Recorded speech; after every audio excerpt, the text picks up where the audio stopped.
बेटा हमने open market operation के बारे में पढ़ा था कि ओपन मार्केट ऑपरेशन में क्या होता है। गवर्नमेंट आरबीआई जो गवर्नमेंट की सिक्योरिटीज़ है उसको सेल एंड परचेज करती है।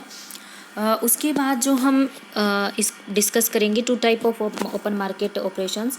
इसमें फर्स्ट है रेपो रेट। रेपो रेट वो रेट होती है बेटा जो आरबीआई है वो कमर्शियल बैंकों को शॉर्ट टर्म के लिए लोन प्रोवाइड करते हैं।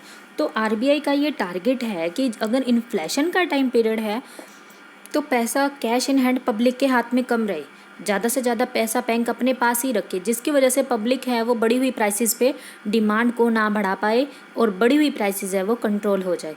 तो जब रेपो रेट इन्फ्लेशन का टाइम पीरियड होगा तो रेपो रेट वो ज़्यादा रखेगी क्योंकि उसको मनी की सप्लाई कंट्रोल करना है।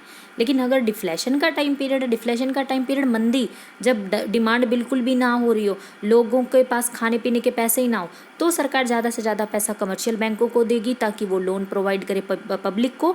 और पब्लिक है वो इन्वेस्टमेंट करेगी, प्रोडक्शन करेगी, तो उसकी वजह से लोगों को एम्प्लॉयमेंट मिलेगा, इनकम मिलेगी और जो हमारा डिफ्लेशन टाइम पीरियड है वो निकल जाएगा।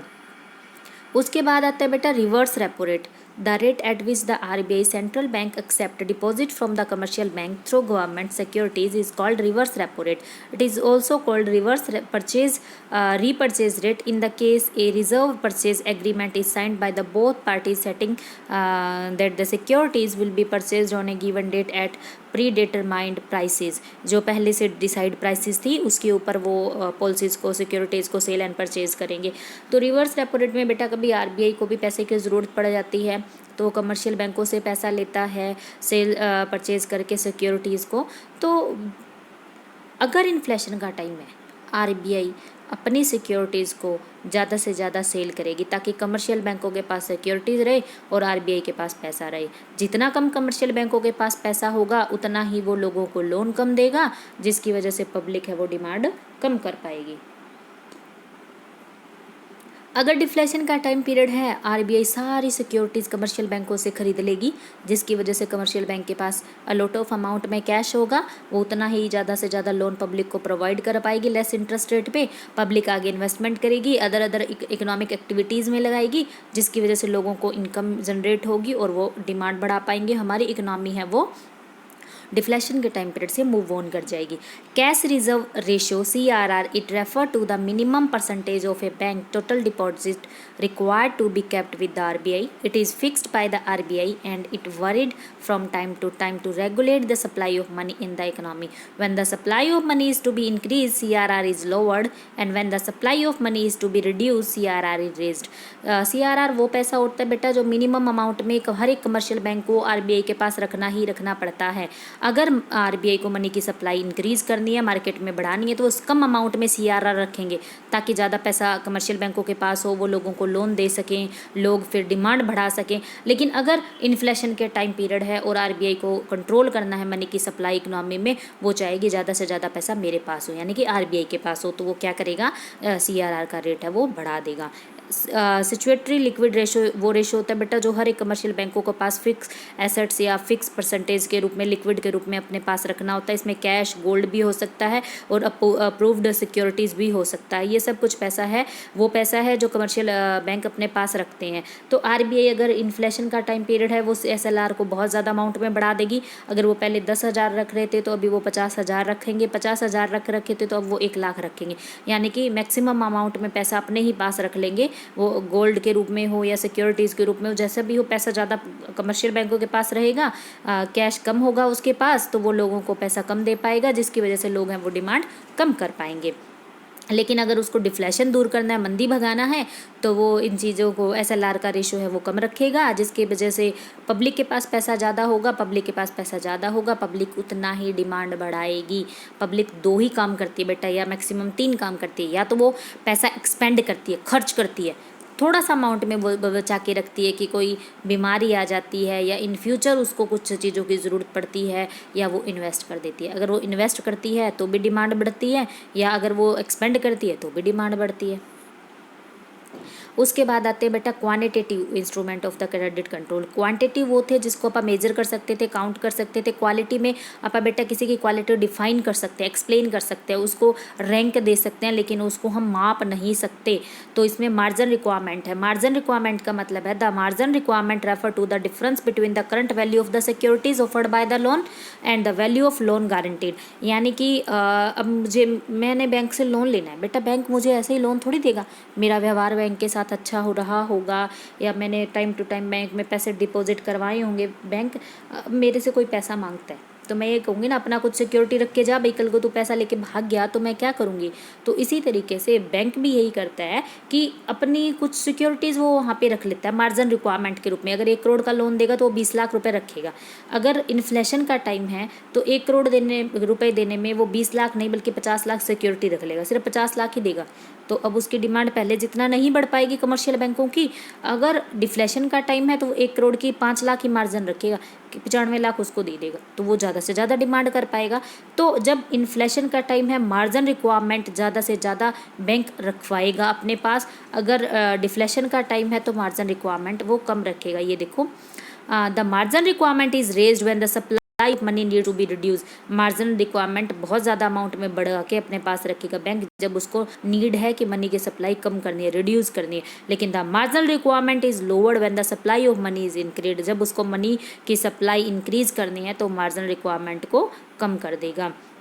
राशनिंग ऑफ क्रेडिट, बेटा जैसे कि आप लोगों ने देखा है गवर्नमेंट एक काम करती है, गरीब लोगों को इतना राशन मिलेगा, इसको इतना राशन मिलेगा, इसको इतने पैसे मिलेंगे, हर चीज़ एक अमाउंट एक्टिविटीज़ में फिक्स होती है। उसी तरीके से आरबीआई ने भी कमर्शियल बैंकों को एक एक्टिविटीज़ फिक्स करके दे रखी है कि आपको ना ये इस एक्टिविटी के लिए इतना पैसा तो इस साल देना ही देना है। यानी कि जब भी हमारा जो अकाउंटिंग ईयर होता है उसमें हम बजट बनाते हैं, बजट में एक्टिविटीज़ फाइनलाइज हो जाती हैं कि इस साल इतना हमें एम्प्लॉयमेंट जनरेशन करना है, हमें नए स्कूल खोलने हैं, नई बिल्डिंग बनानी है, नया हॉस्पिटल्स बनाने हैं, ये चीज़ नए काम करने, न्यू एजुकेशन पॉलिसीज़ लानी है, 0 से 16 साल के बच्चों को फ्री पढ़ाना है, समथिंग समथिंग। तो बहुत सारी एक्टिविटीज़ वो फाइनलाइज करती है और कमर्शियल बैंकों को ऑर्डर देती है कि इन एक्टिविटीज़ को आप इतना अमाउंट में, इस एक्टिविटीज़ को इतना पैसा, इसको इतना पैसा, इसको इतना पैसा देना होता है। तो जब इन्फ्लेशन का टाइम होता है तो इन एक्टिविटीज़ के लिए वो पैसा कम देगी, क्योंकि जितना एक्टिविटीज़ के लिए पैसा देगी उतना लोगों को ज़्यादा इनकम मिलेगी, वो डिमांड बढ़ाएंगे। लेकिन इन्फ्लेशन के टाइम पे तो हमें डिमांड बढ़ानी नहीं है बल्कि कम करनी है। तो देखो इसमें क्या कहता है, rationing of credit refer to fixation of credit quotas for different business activities. Rationing of credit is introduced when the supply of credit is to be checked particularly for speculative activities in the economy. The RBI fix credit quota for different business activities. The commercial bank cannot exceed the quota limits while guaranteeing loans. यानी कि जो RBI ने Kota fix कर दिया, commercial bank किसी भी हालात में उसको एक्सीड नहीं कर सकता, उससे ज़्यादा बाहर जाके वो लोगों को लोन प्रोवाइड नहीं कर सकता। This restriction to the supply of money in the economy and inflation is control. अगर जब वो कम एक्टिविटीज़ पे पैसा खर्च करेगा तो इन्फ्लेशन का है वो सिस्टम है वो कंट्रोल हो जाएगा। ऑन द अदर हैंड अगर की राशनिंग क्रेडिट इंक्रीज़ करना है, मनी की सप्लाई बढ़ाना है, तो वो ज़्यादा से ज़्यादा राशनिंग है वो करेगा। कैसे करेगा बेटा, जैसे एक्टिविटीज़ है, स्कूल बनना है, हॉस्पिटल बनेंगे, रोड्स बनेंगे, नए नए टोल प्लाजा बने हैं, बिल्डिंग्स बनी है, जो भी कुछ मिलेगा लोगों को एम्प्लॉयमेंट मिलेगा। क्योंकि ऐसे तो नहीं है ना कोई एक इंसान ने ऑर्डर दिया और वो बन गई, उसको बनाने के लिए बहुत सारे लेबर की ज़रूरत पड़ती है, उसको मैनेज करने के लिए मैनेजर की ज़रूरत पड़ती है, बहुत सारा सिस्टम उसमें चलता है। तो एक लॉट ऑफ अमाउंट में लेबर को अगर वर्कर मिलते हैं या वर्क जॉब मिलती है तो उनको वेजेस भी मिलेंगे, पैसा भी मिलेगा, पैसा मिलेगा तो उनका जो डिमांड है वो भी बढ़ेगी, तो डिफ्लेशन दूर हो जाएगा। लेकिन अगर इन्फ्लेशन के टाइम पे भी लोगों को बहुत ज़्यादा रोजगार मिलता रहा, बहुत ज़्यादा पैसा मिलता रहा, तो बहुत ज़्यादा डिमांड बढ़ती रही, तो वो तो बहुत ज़्यादा देश के लिए नुकसानदेह बात हो जाएगी ना। तो इसीलिए वो चाहते हैं कि इन्फ्लेशन के टाइम पीरियड पे मनी का जो फ्लो है वो कम रहे। फिर है मोरल सजेशन। इसमें क्या होता है कि एडवाइस देता है आरबीआई कमर्शियल बैंकों को, जो भी रिस्ट्रिक्शन या डायरेक्शन उसने फॉलो की है लोन के लिए उसको वो कमर्शियल बैंक फॉलो करे, ये उसका कुछ मोरल एक्टिविटीज़ खुद की उसकी मोरल एक्टिविटीज़ बनती है। तो आरबीआई कमर्शियल बैंक भी आरबीआई के हर एक जो भी रूल एंड रेगुलेशन होता है, एक्टिविटीज़ होती हैं, उसको वो फॉलो करते हैं। तो बेटा ये थे इंस्ट्रूमेंट क्रेडिट कंट्रोल के। क्वांटिटिव इंस्ट्रूमेंट में bank rate, repo rate, reverse repo rate, cash reserve ratio, statutory liquid ratio, open market operation. Qualitative instrument में margin requirement, rationing of credit and moral suggestions. तो बेटा अगर quantitative instrument की बात करें, दो ही पर्पज से आरबीआई मनी को कंट्रोल करती है। अगर इन्फ्लेशन का टाइम है तो वो मनी सप्लाई को कंट्रोल करेगी, डिफ्लेशन का टाइम है तो वो मनी सप्लाई को बढ़ेगी। जब मनी सप्लाई को कंट्रोल करती है तो bank rate, repo rate, reverse repo rate, CRR, SLR और ओपन मार्केट ऑपरेशन इंक्रीज होता है, यानी कि इनकी रेट बढ़ाएगी, जिसकी वजह से ज़्यादा अमाउंट में पैसा बैंक के पास रहेगा, कम से कम पैसा कैश इन हैंड पब्लिक के पास होगा, तो पब्लिक डिमांड कम कर पाएगी। क्वालिटेटिव इंस्ट्रूमेंट में क्या होता है, मार्जिन रिक्वायरमेंट राशनिंग, यानी कि ज़्यादा मार्जिन, अगर इन्फ्लेशन का टाइम है तो बैंक मार्जिन ज़्यादा रखेगा, डिफ्लेशन का टाइम है तो कम मार्जिन रखेगा। राशनिंग में अगर इन्फ्लेशन है तो उनको कम पैसा मिलेगा इकोनॉमिक बिजनेस एक्टिविटीज़ के लिए, अगर डिफ्लेशन का टाइम है तो बहुत ज़्यादा अमाउंट में उनको पैसा मिलेगा बिजनेस और एक्टिविटीज़ के लिए। और मॉरल सजेशंस में उसको यही है कि जो उसको मोरल रिस्पॉन्सिबिलिटीज़ उसकी बनती है कि जो भी आरबीआई ने रूल्स रेगुलेशन फाइनलाइज किए हैं वो उसको फॉलो करे। तो बेटा ये था हमारा chapter banking system. Banking system में हमने पढ़ा कि कमर्शियल बैंक किस तरीके से मनी का क्रेडिट क्रिएशन करते हैं, एंड सेकंड हमने पढ़ा था apex bank of the country RBI के फंक्शंस, वो किस तरीके से क्या क्या काम करता है। आफ्टर दैट हमने पढ़ा है आरबीआई किस तरीके से मनी को रेगुलेट करता है या मनी सप्लाई को कंट्रोल करता है या मनी सप्लाई को इंक्रीज करता है। तो ये इसके दो इंस्ट्रूमेंट होते हैं, एक क्वालिटेटिव और एक क्वांटिटिव। आपको हर एक इंस्ट्रूमेंट को बहुत अच्छे तरीके से रीड आउट करना है।